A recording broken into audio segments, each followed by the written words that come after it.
0, 1. Let's get started. And welcome to Beyond Top 10 Tennis. My name is Dr. Berge and I'm your host. If you're not familiar with my work, would like to learn more about it, head on over to AIMA International, the first tennis lab of its kind worldwide that is centered on delivering top 10 tennis rankings and is 100% backed by science. And I'm the author of 14 books behind multiple theories. I've been an elite coach for over 20 years and work with athletes around the world, Europe, the United States to Australia. I'm also the world's leading authority in this space, coupled with my research and my extensive coaching background, being responsible for landmark findings to deliver the next generation of play. With new foundations this season of my two latest releases, My Tennis Black Book and My Tennis Workbook. This season is like none other before. So as always, buckle in and enjoy the ride. Welcome to another edition of Beyond Top 10 Tennis. Today's episode is a bit of an overlap with our standard editions and our special edition with the US Open kicking off. But day one US Open, we are going to get into that somewhat, but I want to take the time to review the past week because last week, remember the lag in the rankings update. So we're going to touch on that as well as the new rankings that just came out this morning. We'll talk about the seedings, we'll talk about the draw as well, but also the smaller events that just wrapped up over the weekend as well. But look, if you've been with us for some time now, thank you so much. You know what we're all about. If you are new, look, track back to those early episodes, but these are actually your perfect starting point. Your workbook, you should be filling that in every single week, filling that in, all the pages. It's there designed for you. That one came out in March. This one's December. This week, actually, you should be up to week 4. You're actually up to week 4 this week. Of block 8 tasks. I can't believe we are already at the end of block 8. That is, mind you, it tracks because US Open is here and I can't believe the US Open's here as either. All right, so really quickly today, I'm going to try to squeeze in as much as possible because a lot has happened over the past week with the US Open, draws, players, etc. So WTA Tour is here. ATP Tour is over there. US Open will come back here. We're going to save that for the end, but we're going to kick off first. Cincinnati. I shared with you last week, Alcaraz over Sinner. Sinner had to retire. Swiatek Paolini was live and it was still going when we wrapped up last week's episode. For those who are not familiar, Swiatek over Paolini 7-5, 6-4. And we saw the switch in the rankings. Swiatek up to 2, Gauff obviously back to 3. I'm excited because the rankings are starting to align with certain trajectories as well.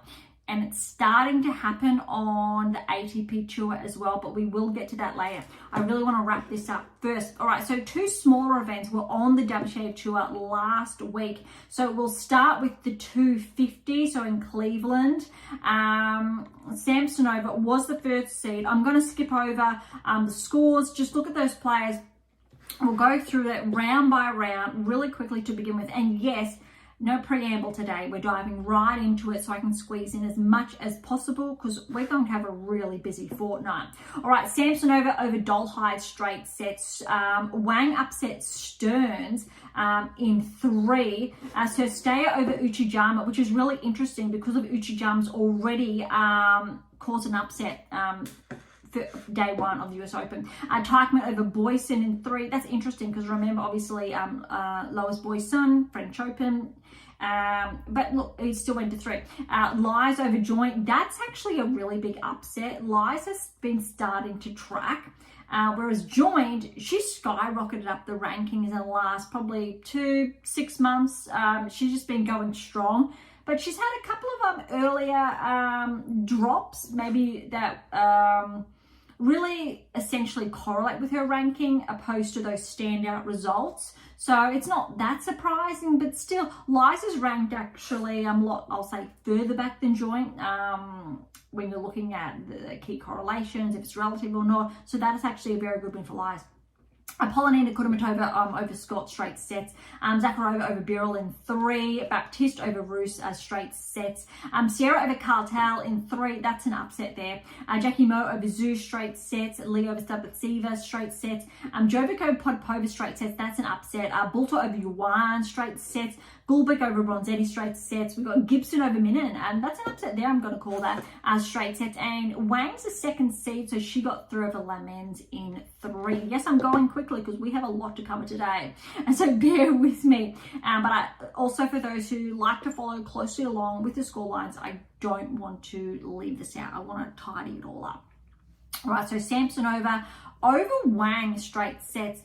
Noteworthy, Yafan's Wang performance over Navarro first round. Keep that in mind for the US Open as well. Still, Samsonov got the win, 2 and 4. So Stayer over Teichmann, straight set. Lies over Polonina Kudermetova, straight sets. I'm going to call that an upset as well. Lies, she's starting to find that game. But also remember, Australian Open, Lies broke onto the scene, had that match against Swiatek, I believe it was. Obviously Swiatek got the win, but she did upset some big players to begin with. I'm not too sure. They're not coming to mind because it is August, but she did make that mark, kind of like how Iala made her mark at Indian Wells.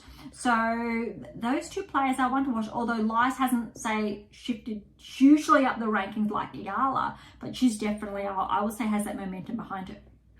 Baptiste has fallen to Zakharova. That's an upset, straight sets. Jackie Mo over Sierra, straight sets. Lee over Jovic in 3. Gulbik over Bulter in 3. That's an upset. I'm curious to see how Bulter's going to do at the US Open. And Wang over Gibson in 3. Which brings us to the quarterfinals. Noteworthy, quarterfinals, you have the first seed and second seed left in the draw. That's it.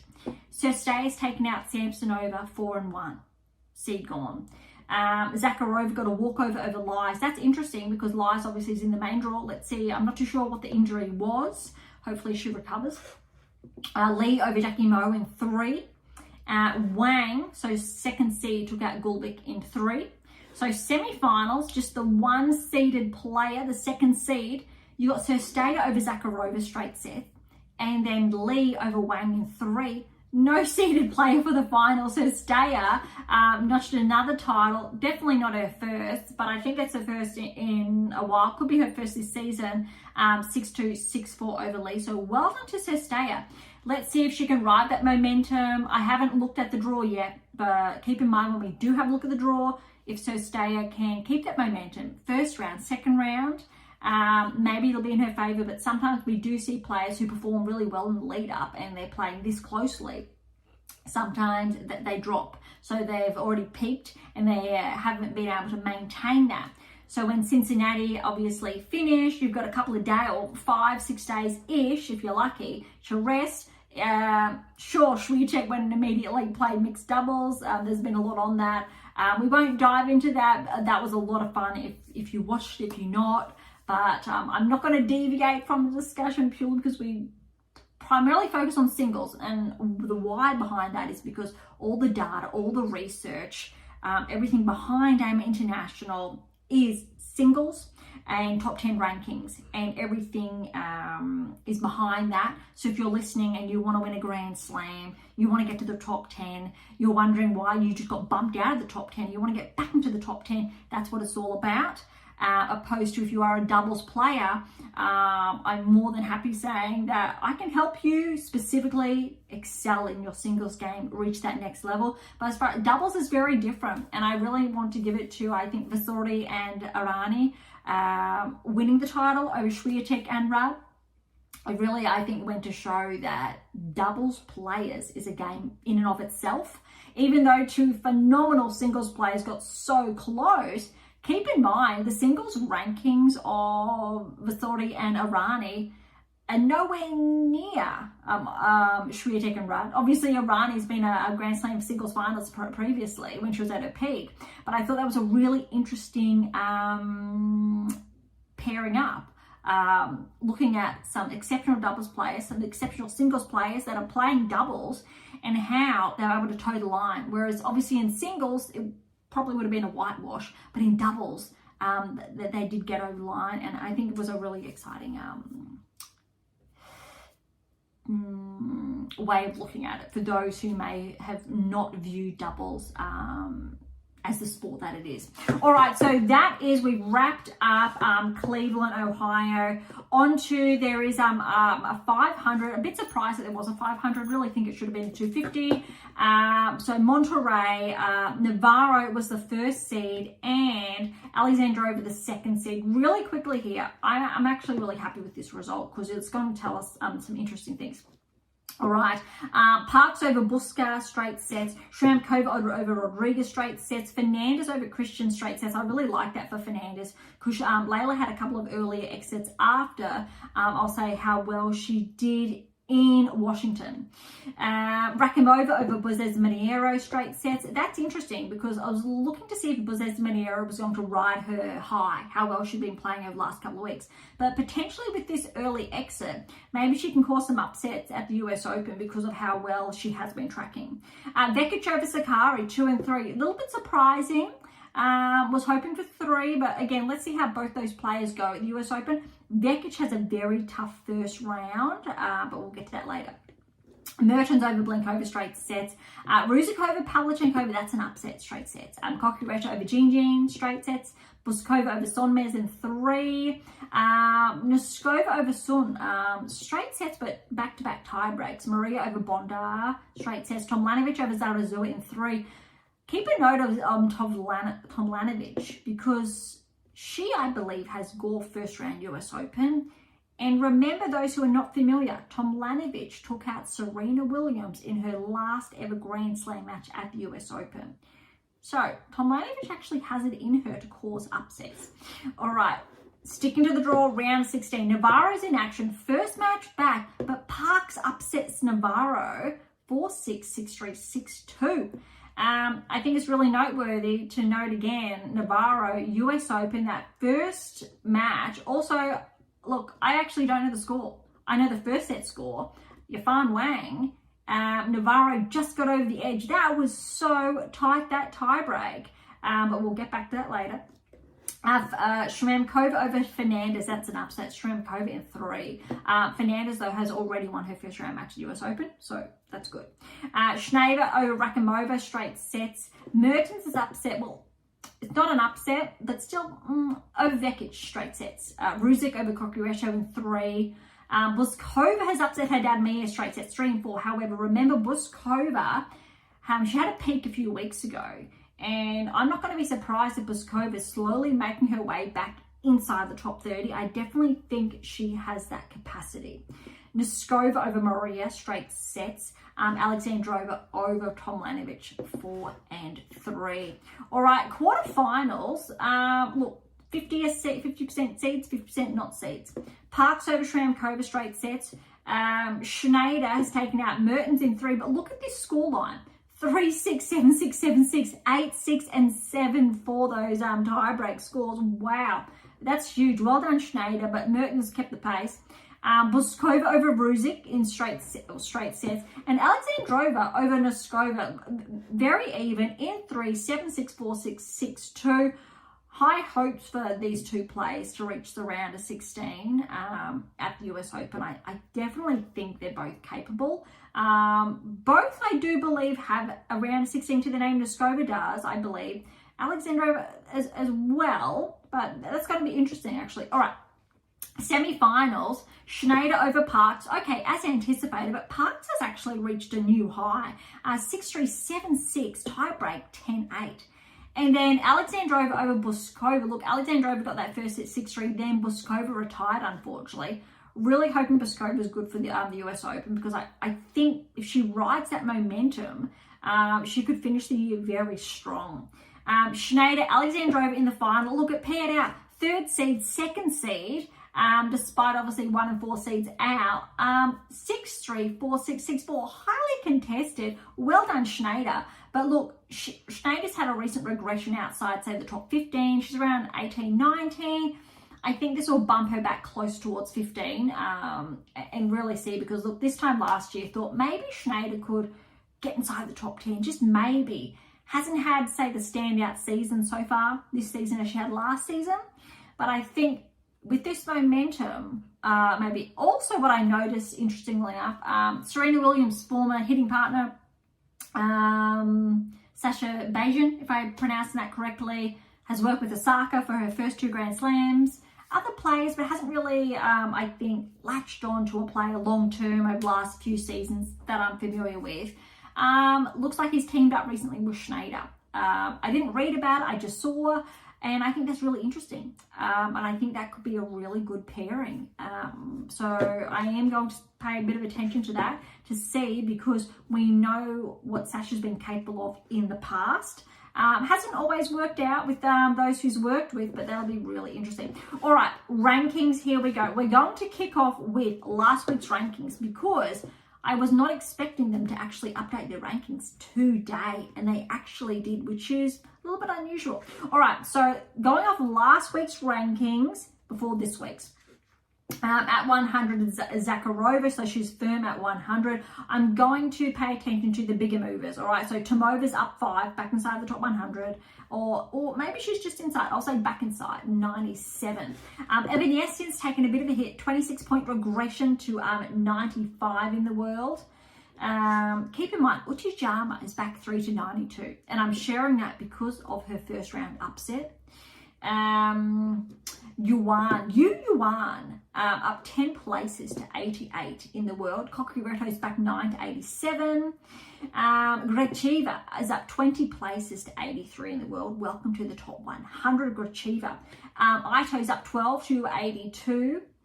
Jovic's up 12 to 76. Really just focusing on the bigger movements, because a lot of movement. Siniakova was really unfortunate that she wasn't able to play the mixed doubles. I thought, even though Sinner withdrew, understandably, I really would have hoped that Siniakova had a partner in the doubles. It didn't add up. But well done singles wise. She's up 8 places to 65 in the world.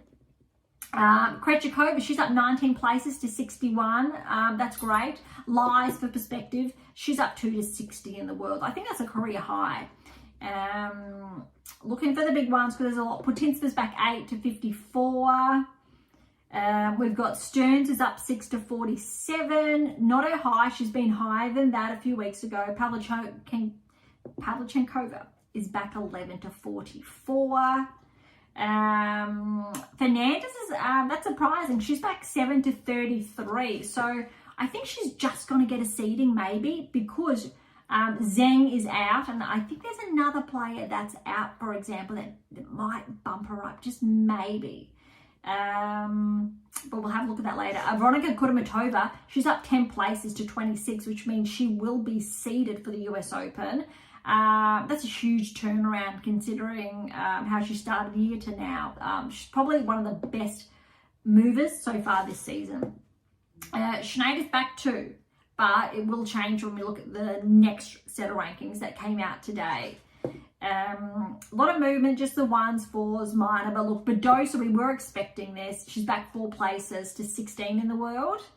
Alexandrova's up 2 to 14. Makova's up 2 to 12. Navarro's just outside the top 10, but we were anticipating that, with Rybakina holding on to that new top 10 ranking, or back inside the top 10. And there's a bit of a gap there as well. So it looks like the top 10 is relatively safe. However, Zheng not playing the US Open, she's undoubtedly going to drop some points. But I still believe her ranking is relatively safe, ironically, inside the top 10. Just to put into perspective how well she did in the second part of last season was huge. And I think that's going, she will be good, but if she's not able to defend a couple of titles, points the next couple of months, she is more susceptible then to regress outside the top 10. Only switches we saw were Paolini, with obviously a finalist in Cincinnati. She's up 1 to 8 in the world. Anisimova is back 1 to 9. But everything else is the same, other than obviously I shared earlier, Schwiertek and Golf switching places. And Sabalenka, she took a little bit of a hit as far as points were concerned, so no longer at, say, 12,000 points, she's at 11,000, but she still has a huge lead. Look, if we round it up and we go go, let's say Swiatek's at 8. And then look, Gauff, Swiatek, they're very close points. It's less than 100 between them, right? 8, 9, there's 3,000 points. For argument's sake, let's say Sabalenka falls early, doesn't defend her crown. Let's say a couple of titles over the next, 4-6 weeks, she doesn't defend them. Loses those points because, remember, Sabalenka finished last season strong to overtake Swiatek. Swiatek, if she rides the momentum of Cincinnati, maintains that level, has a good show out here, makes the semis. We need semis because she made, I believe, the quarters last US Open, I'm pretty sure. And then if she has a really good run, that really actually could happen. And if Gauff does the same thing, it could happen as well. And anything can happen from that perspective because it happened last season with Sabalenka and Swiatek. Just to show that it's not all lost. However, I would argue that the top 3 are very firm. Pegula's behind on 4-9, Andreeva at 4-7, Keys is close, essentially 4-6, 9-9, 4-7. But look, you've got over a 2,500 point lead. So top 3 are really safe. Look, other players would have to win a slam, would have to win the US Open. And even if a player outside the top 3 won the US Open, they're still not going to break into the top 3 unless one of the top 3 or 2 and 3 lost very early. So there are a couple of, I think, maybes that could potentially happen, but likely not. All right, let's go really quickly and look at the live rankings that were literally updated within the last couple of hours. Starting at 100 again.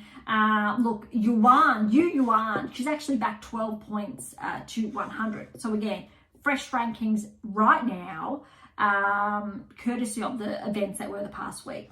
Galfi's back inside the top 199. All right, looking at there's a lot of movement, but I'll keep an eye on the big numbers. Zakharova, remember, she was at 100, so she's 90 this week, so up 10 places.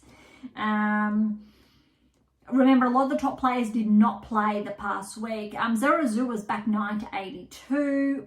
Homlanovic is up 5 to 79. Siniakova is back 11 to 76. Jabeur is back 5 to 77, just to see where she's at. So Steyer with that title win, 41 points up, back inside the top 100 to 71 in the world. That's huge. Ruzic with her run the past week's up 20 places to 69 in the world.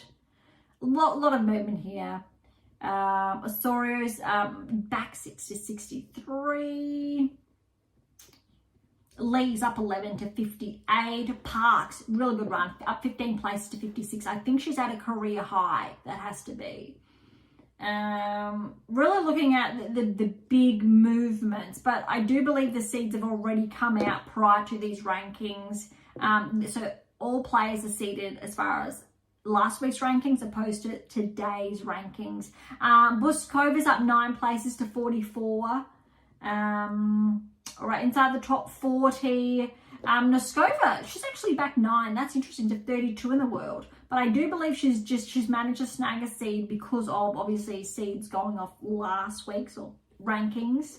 Fernandez is up 3 to 30, so that'll be interesting if she has that seed or not, but we'll get to that shortly. Not too much movement that we're seeing. Interestingly, because of players regressing or losing some points, Osaka's up 1 and Mboko's up 1, for example, so 24, 23 respectively. Mboko, huge career high, has not even been playing. Sinead, so she's up 5 places to 17 in the world. So she is getting closer towards her career high. Svitolina's back 2 to 15. Torsten's up 1 to 14, new career high. Alexandrova's up 2 to 12.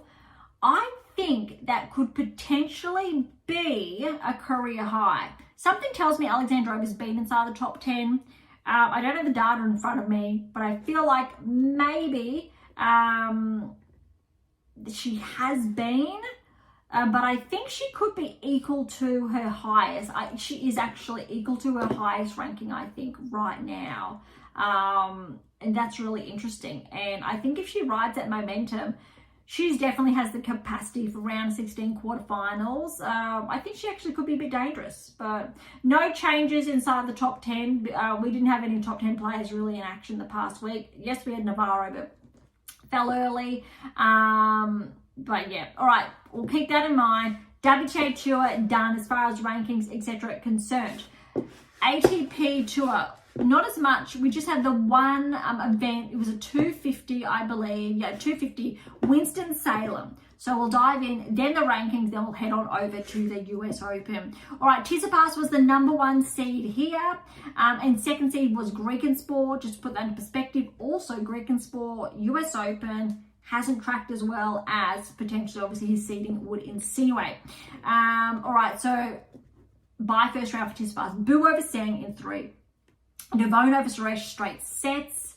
Carino Busta over Nishioka, straight sets. Then is Zenschup in 3 over Walton.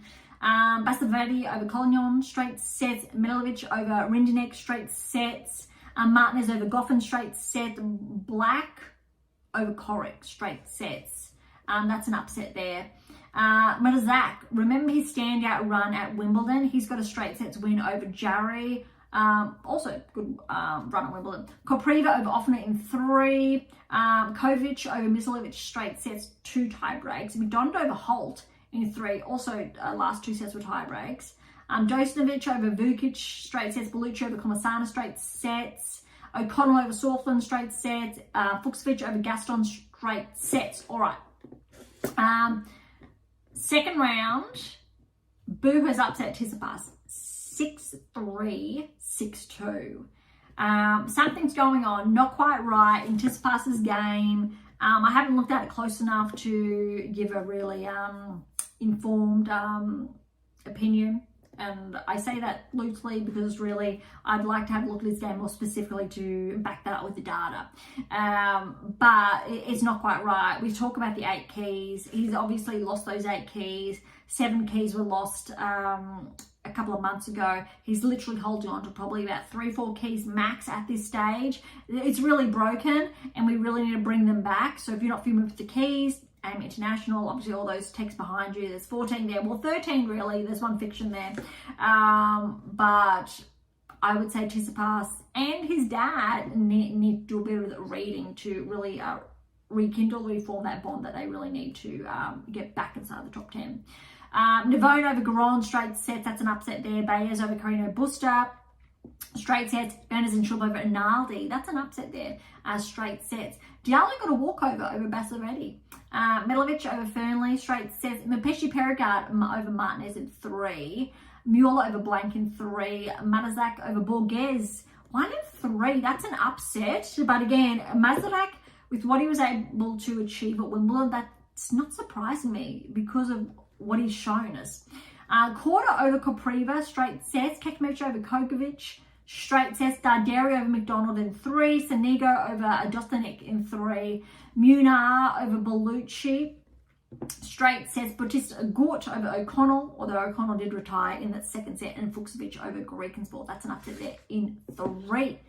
All right, we're getting there. Round of 16 now. Bu over Navone, straight sets. Vanders and Schulp over Baez in 3, that's an upset.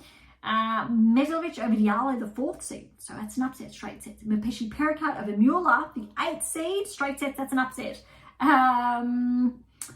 Quarter over Mazarak, that's in 3. Keknovic over Darderi, straight sets. Munar over Sanigo in 3, that's an upset. And Fuchsovich over Bautista Agut in straight sets, that is another upset. All right, Vanders and Schulp over Bu in 3 for the quarters. Mapeshi Pericard over Milovic, straight sets. Quarter over Kekmovic, straight sets. And Fuchsovich over Munar, straight sets, which means as far as the semi-finals are concerned, 2 seeds. Mapeshi Pericard's the 9th seed. Quarter is the 11th seed, but no seeds made it to the finals. Vanders and Schulp over Mapeshi Pericard, 6-4, 7-5. And Fuchsovich got a walkover over Quarter, and it served him well because as far as the finals concerned, Fuchsovich got the win over Vanders and Schulp, 6-3, 7-6, 7-3 in that tiebreak. Well done to Fuchsovich. That is a very, very big turnaround. I think that's his first title of the season, let alone has to be his first title in a while, if not his first in a while. So well done to Fucsovics. That's huge. All right, over quickly to the rankings. And again, we're sharing the rankings from last week, but they're really from 5 days ago because the rankings, remember, weren't updated till Tuesday, Wednesday last week. I think it was Wednesday, actually, in all fairness. So these new rankings are really only account for the last 5 days. All right, last week's again. Taberner's back 17 to 100 in the world. Svincina is up 17 places to 98 in the world. A 22-year-old from Czechia. Well done. That is a new kid on the block. All right, Hajaka's back 12 to 96 in the world. Brooksby's up 10 to 91. Sorflin's back 10 to 90. Shevchenko's up 13 to 89. And Nishikori's back 23 to 88. Korda, he has taken a huge hit lately. Look, 4 months ago, easy. Korda was inside the top 30, inside the top 25. I think he even broke inside the top 20. And he spent the most part of the last 12 months inside the top 35, but he's actually back 41 places to 86 in the world. That tells me I missed something. Looks like there's been an injury potentially, and he's lost a number of points. All right, Nardi's up 15 to 83 in the world. Madarak is up 10 to 78 in the world. A lot more big movement this week on ATP Tour, in contrast to WTA Tour. Manarino is up 16 places to 73. Atame is up 67 to 69 in the world. That's a huge jump for the 23-year-old Frenchman. Hercax, he's taking a big hit. This time last year, top 10 still. He's only started regressing outside the top 10, maybe around this time last year. 27-point regression to 67 in the world.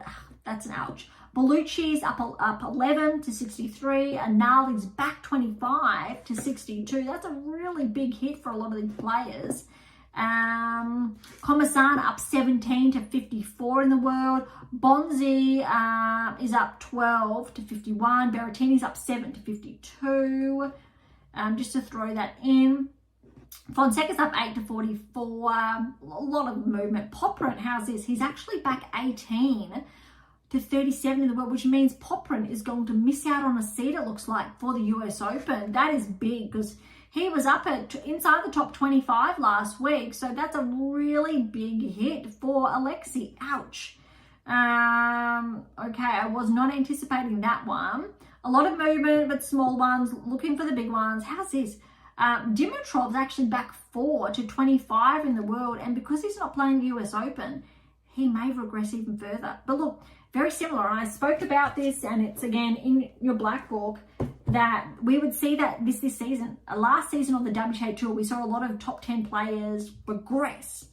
And I said we were going to see that on the ATP Tour this season, and we're seeing it. All these, Tsitsipas, Dimitrov, other players that are in there regress outside, and the signs are there, but it's in print. So if you do read your black book, you will see the predictive analytics that have unrolled and really how the season has essentially followed that blueprint that came out in December. Okay, almost inside the top 20. Lecheka's up 5 to 21, but top 20, look, not too much movement. Look, Surilundo has broken inside the top 20. He's up 4 places to 19. TFO's back 3 to 17. Mensic's up 1 to 16. Rublev's back 4 to 15.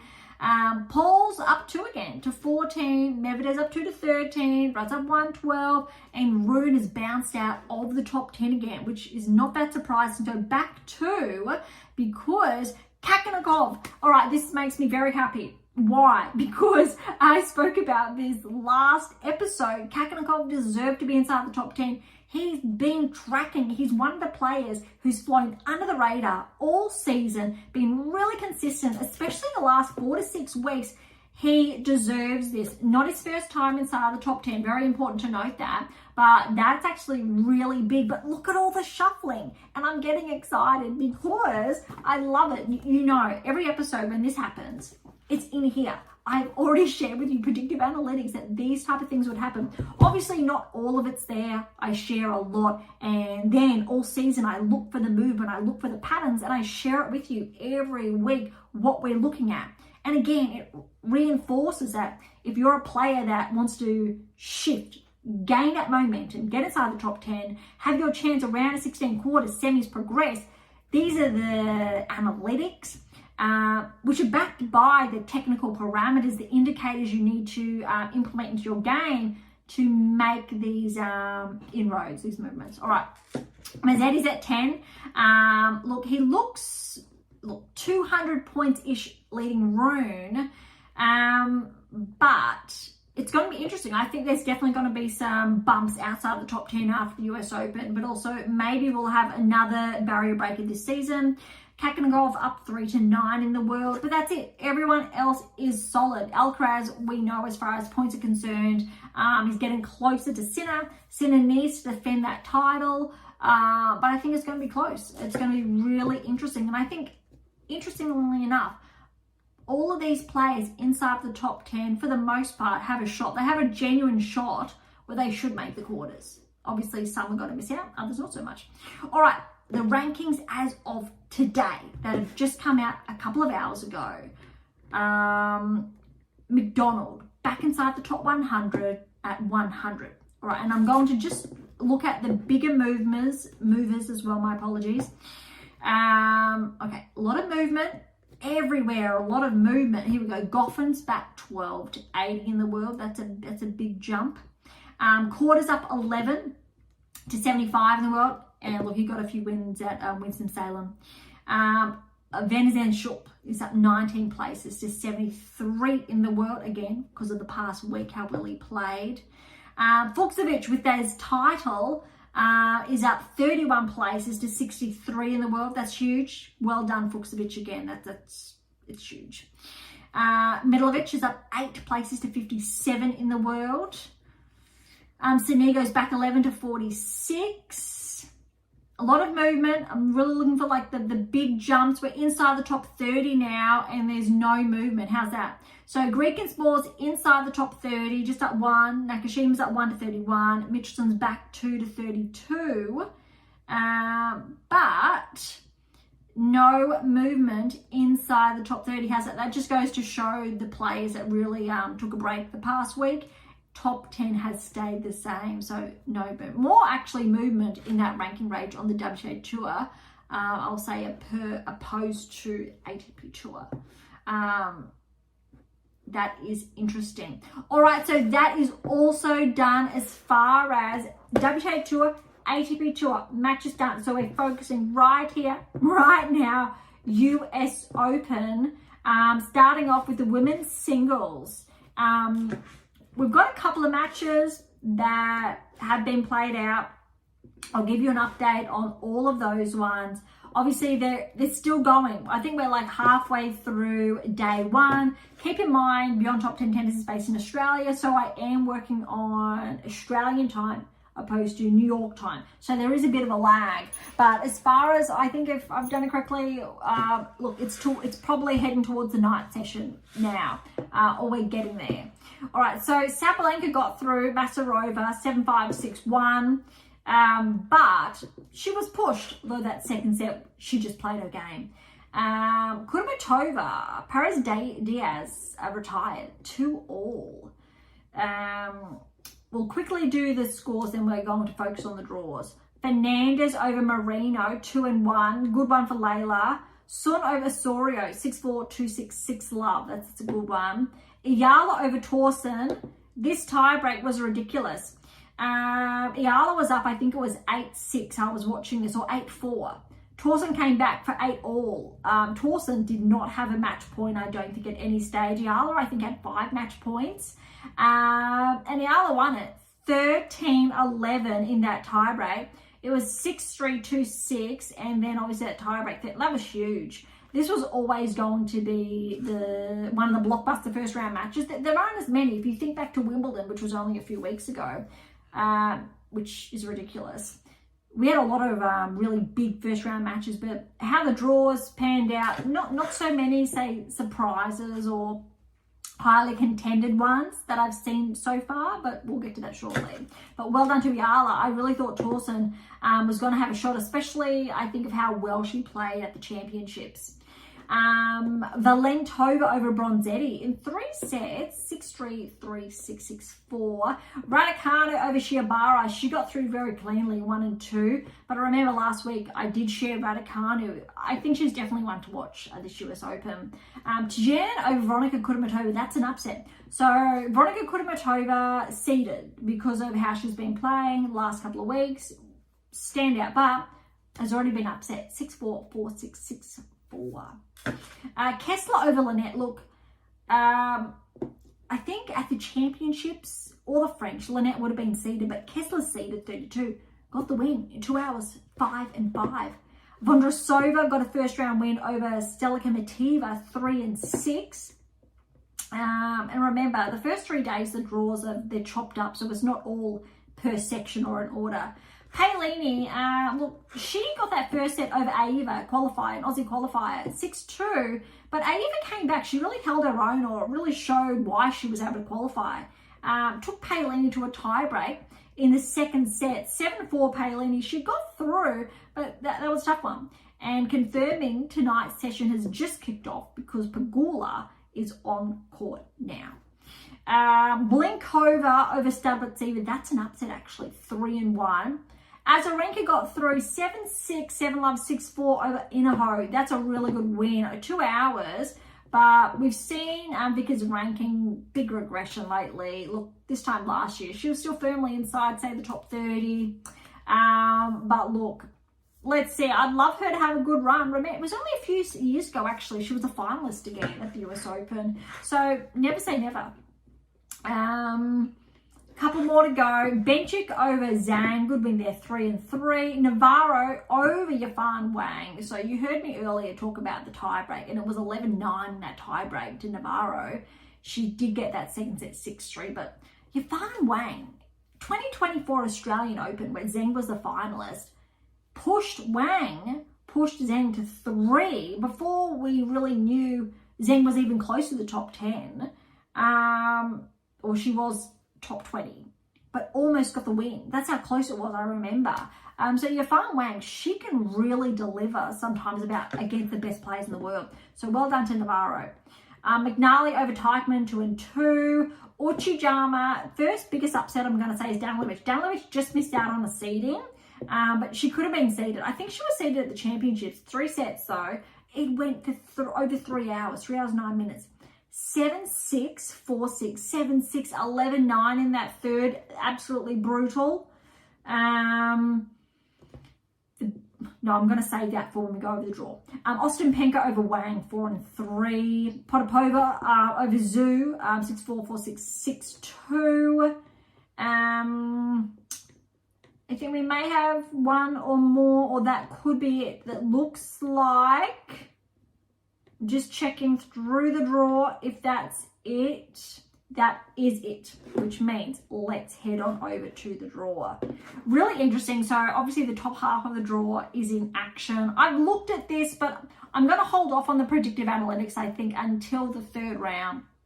We did a lot of that at the championships, French Open, Australian Open. I'm going to hold off on these earlier rounds, only because for the most part, most matches are straightforward, and I say that respectfully, but we should see most of the seed track through. Sabalenka's on course for Fernandez in the 3rd round, Mertens and Torsen, but no, which means this is where it opens up. Mertens should get through, however, Iala. Now, we know how well Iala played, so this was always going to be a maybe, for example. Mertens, though, it'll be interesting. Yeah. Fernandez, if Fernandez plays how well she played in Washington, I think it'll be really interesting if she can really give Sabalenka a run for her money in, potentially the 3rd round. All right, dropping down, Rybakina, and we know how well she's been playing. She potentially has Raducanu in the third round. And now I think that's exciting. Rybakina Raducanu will be one of the biggest third round matches potentially, but of course Veronika Kudermetova is out, so you really need to favor Emma to take up that section. But again, I spoke about keeping an eye on Emma, so that's why I'm not doing this, or I'm doing it live now with you. This draw's open. Kessler's the 32nd seed. Vondrasova's got a big opportunity here to get the win, to get through to the third round. Let's see how well she's playing. Paolini's here though. That's going to be a little tough section for Paolini to get through there. That's interesting. But then, I don't want to get ahead of myself, but fourth round, it's going to get a bit spicy. Pegula has a very good opportunity in this section. Azarenka's there, Yastremska's there, but I really think Pegula, remember last year's finalist, very good opportunity to get through to the quarters, almost unchallenged. I'll say almost because she's got Benchik there. Benchik potentially round 16, but I'm still going to favour Pegula on the hard courts. Dropping down is then Navarro. Danilovic is out. Krejcikova and Mboko. I really want to favour Krejcikova over Mboko. That's going to be really interesting, that match. That's going to happen later. Or tomorrow. I'm not too sure. Ostapenko's here. Andreeva. Haven't seen Andreeva in action for a little bit, but look at this. Alicia Parks, how well she played the last week, has Andreeva first round. That's not going to be easy. But Andreeva, Ostapenko third round, still going to favour Andreeva if she's playing well. But Emma, so Navarro and Mboko third round, potentially, or Krejcikova. That's going to be interesting. Remember, Krejcikova's been playing some good tennis lately. So it's interesting.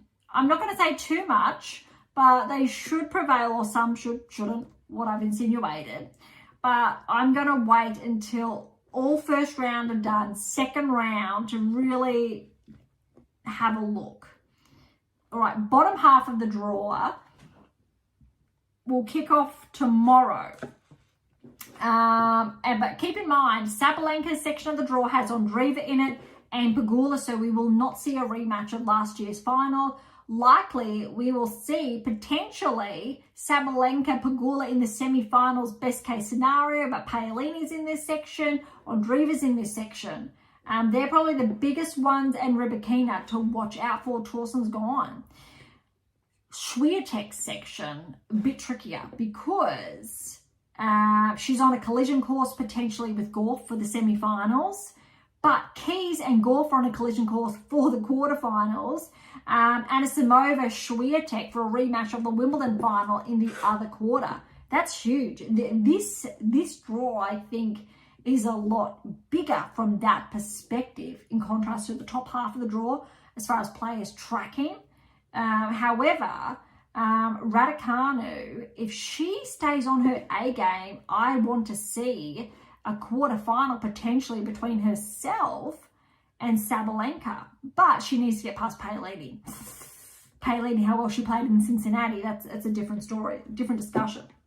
All right, bottom half of the draw, Keys, look, could have Kvitova second round, but still need to give it to Keys. Kostyuk's there, still favouring Keys.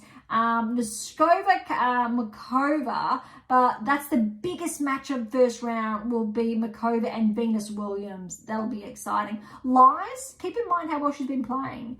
And Noskova, they could meet a second round. That could be interesting. Could be a little bit of an upset.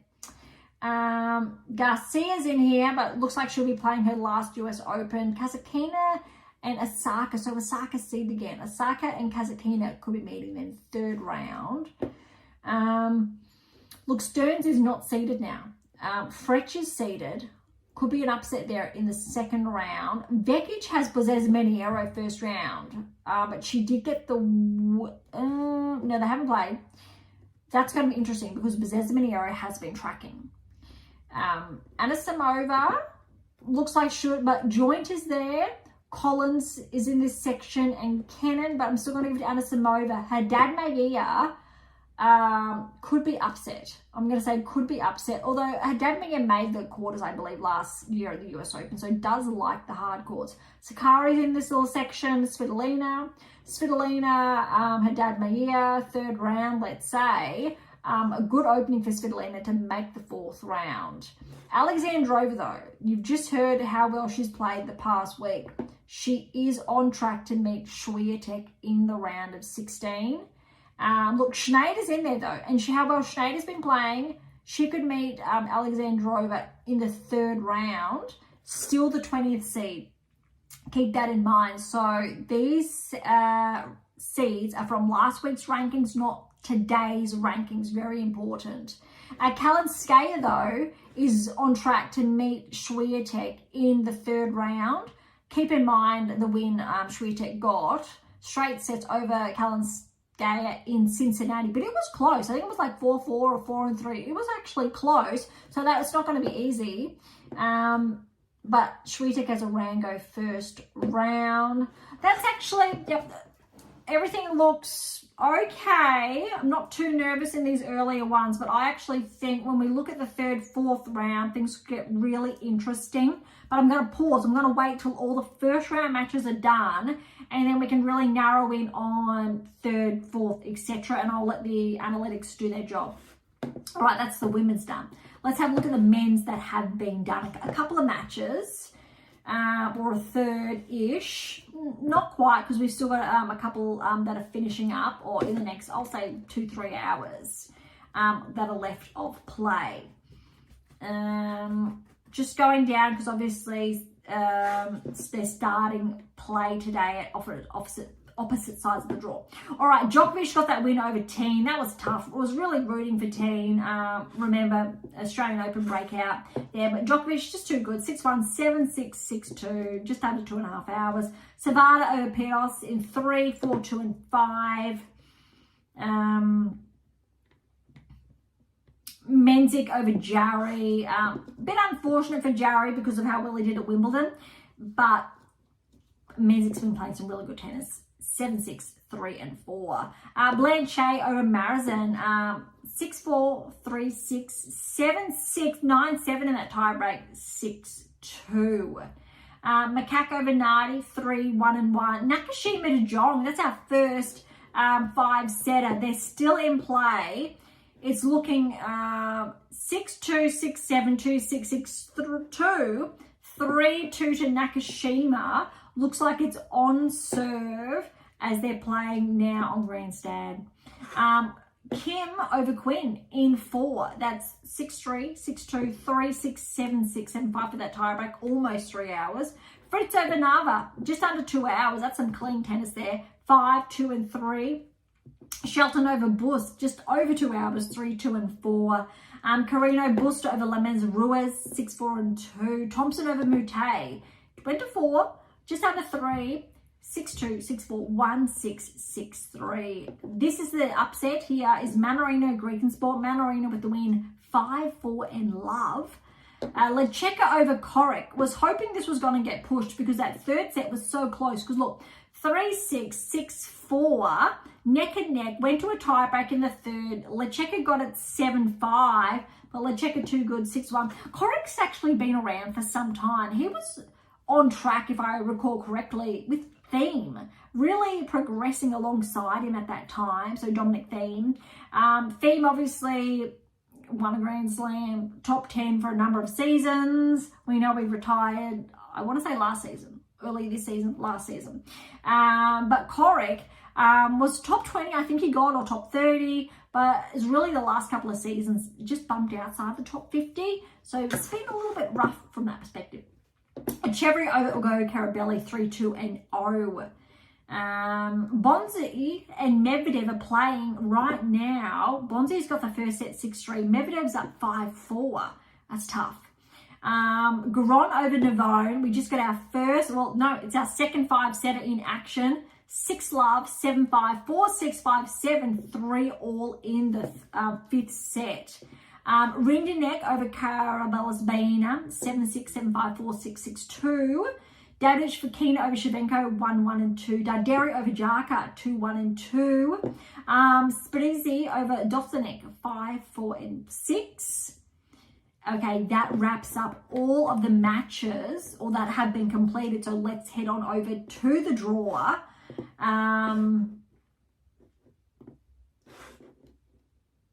All right, here we go. Here's the draw here. We're going to start with the bottom half of the draw because that's where the action has started, so the live play. Djokovic and Alcaraz are in the same half, so they are on track for semi-finals. I'm not too sure. Remember, both players lost before the round of 16, I believe, last season, which means Djokovic and Alcaraz actually can notch up a number of points if they get past that. They did have those surprise early X's. Look, Djokovic's section, he's got Norrie there, but Michelson looks pretty good up until the third round. He's got TFO, TFO and Rune are in that section to maybe fourth round. TFO, I think, on his home court is always dangerous. If TFO and Djokovic are fourth round, that'll be a blockbuster. All right, Menzic's through. Not too much here. Fonseca's in this section. Maybe could cause an upset. Macaque's here. I'm not going to be surprised if Fonseca gets through first round, plays Macaque, and Fonseca gets through to the third round to play Menzic. I'm not going to write it down, but I'm calling that one. Nakashima looks pretty good. Okay, Fritz Nakashima. Fritz looks smooth. Potentially, again, so he was a finalist last year. Fritz is on track for a quarter-final with Djokovic. Let's see how everything unfolds, but he'll have to get through TFO first. So that's almost like a semi-final last year, wasn't it? Fritz and TFO. Fritz got through, so we could see a rematch, but in the quarters, if it is TFO Fritz, don't want to rule Djokovic out, but TFO at the US Open is always hard to beat. Shelton, all right, Shelton and Alcaraz potentially in a quarterfinal, but Shelton actually has a pretty good draw. If he stays on his A game, he's looking like he could have Rudd in the fourth round. But I still think Shelton's playing some really good tennis. Medvedev, if he gets through, it's going to be at least a four-setter. He's on track. Davidovich Fokina could cause some problems there in the third round, but otherwise, Alcaraz has some smooth sailing, I'll say. Although he got a Pelka first round, that's not going to be easy. That'll be interesting. All right, that is the bottom half. Top half will get underway tomorrow. Sinner, he has a bit of a rough section because if Sinner gets through first, Poprin, he's missed out on a seed because of his recent rankings regression. If he gets through, Sinner has Poprin in the second round. That will be a blockbuster. That will be one of the toughest second round matches. So that's actually, Sinner's going to have to be switched on really quickly. But other than that, Shapovalov for third round, but Sinner's actually looking quite good. Bublik's here though. Bublik potentially and Paul. I'm going to give it to Paul though, round 16. Sinner's got a pretty good path towards the quarters, I would say, with how well he's been playing. Look, Mazzetti's got Mapeshi Perigard. That could go Mapeshi Perigard's way. Mazzetti doesn't have that many matches under his belt. And Kaboli. This section is favouring Sinner still. Diallo is there, and Draper. So really, Sinner's going to have his first huge challenge, I'm going to say, in the quarters against Draper, potentially, if everything unfolds. Zverev's here. So Zverev's in Sinner's half. But look, de Minaur has a nice draw at the bottom. He will have potentially Zverev in the quarters, but Zverev, well, Igor Alisime there, third round. We've got Humbert Kakanakov. So Rublev and Zverev potentially in the fourth round. Kakanakov and de Minaur, fourth round. Alex may have Tsitsipas third round. I really want to give it to Alex. Cerundolo, Kakanakov third round. still going to give it to Kakanov. That's actually really interesting how that's going to play out. So look, no big surprises as far as the draw's concerned. We're not seeing huge blockbusters very early on. We're going to see the draws take shape. Very different to Wimbledon, even the French Open, I'm going to say. Australian Open, I think, from memory. But I think we're going to see really good action. Second to third round, things shuffle a bit, especially when we first see in the third round the seeds meet. Absolutely no. Not all seeds we know are not going to make it. We've already seen some seeds fall today. But that is going to be, I think, quite interesting. Now, before we wrap up today's episode, I just want to have a look at the live play. So Pegula's up 5-love against Sheriff. I'm just going to go through all of the matches. Bonzi won the second set against Medvedev. So Medvedev's going to have to come back from 2 sets to love down. He's done it plenty of times before. Nakashima de Jong. Nakashima's up 5-4 in the 5th. Keep in mind, Nakashima is the 30th seed. We may have a couple of matches. We will have more matches still going. Looking at the outside courts, or maybe not, but I just want to wrap up today's episode with any of the live matches. So that's, looks like the ones I've just shared may be the end of play. Doesn't quite sound right, but potentially that's interesting. But we may see an earlier finish, a couple of matches still on, but not too much to go. All right, that's today's episode.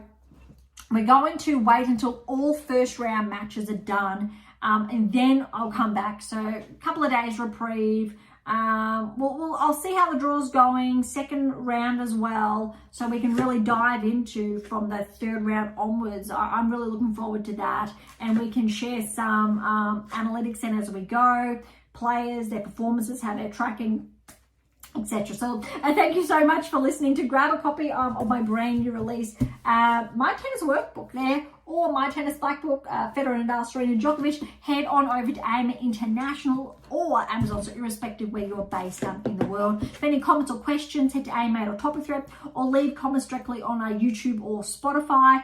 To interact with Beyond Top 10 Tennis, catch up on our blogs, or sign up to my newsletter. All links are in the episode notes, as well as how to access Pink Octopus books to Spruik. And if you enjoyed today's episode, please subscribe, like, share, and all of the above. Beyond Top 10 Tennis exists for you, so please consider sharing us near and far. Look, and if you're serious about heading towards a top 10 ranking, want to know what your game is missing to secure that maiden Grand Slam or more, don't be shy and come and say hi. All right. On that note, thank you so much for listening. I am so incredibly grateful. I'm your host, Dr. Ashley Morgan Berge, and this is Beyond Top 10 Tennis.